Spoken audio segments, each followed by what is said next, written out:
chers élèves de la première année du baccalauréat, nous revoilà avec la chaîne Minnilik qui vous soutient toujours et vous souhaite la réussite, que du succès et du prospérité.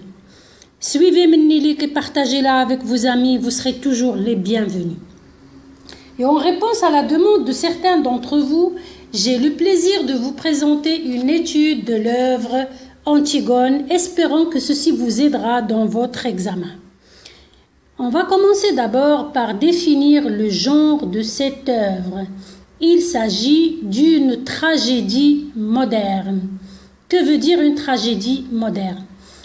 Alors, dans ce genre, les personnages sont la plupart du temps des nobles, soit des rois, des princesses, qui se lamentent face à leur destin.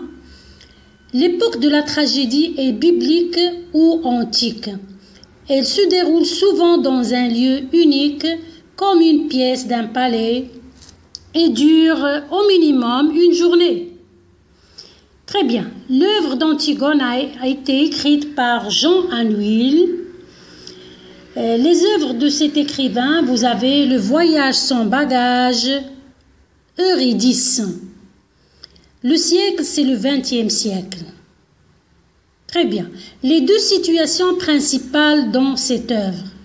La première situation, c'est la première tentative d'Antigone pour enterrer son frère Polynice à l'aube, à 4 heures du matin.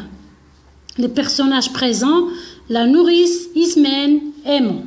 Deuxième situation, c'est la deuxième tentative et l'arrestation d'Antigone pour enterrer Polynice à midi, c'est en plein soleil. Très bien. Les personnages principaux de l'œuvre et leur caractère. Vous avez d'abord Antigone, c'est une personne qui est têtue, pessimiste, courageuse, révoltée, ça veut dire toujours contre, forte et rebelle. Et vous avez l'opposé, c'est Créon, qui a des cheveux blancs, il est robuste, avec des rides, seul, fatigué et sage. Le résumé de l'œuvre maintenant, il s'agit d'une jeune fille appelée Antigone, qui est l'une des enfants d'Œdipe.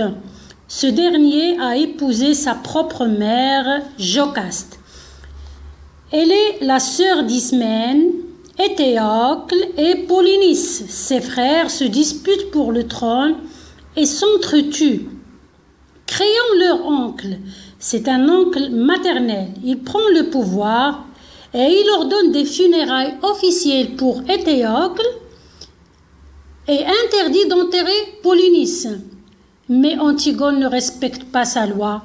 Elle verse 2 fois sur le corps de son frère quelques poignées de terre. Créon, son oncle et le roi apprendra le geste d'Antigone et il la condamne à mort. Elle sera enterrée vivante. Aimant, son fiancé et qui est son cousin en même temps, c'est le fils de Créon, se suicide. Sa mère à son tour, qui s'appelle Eurydice, se donne la mort et c'est ainsi que c'est une pièce tragique parce que à la fin, il y a beaucoup de morts.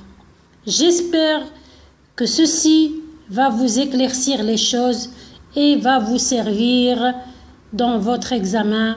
Minnilik vous souhaite la réussite et le succès. Merci beaucoup.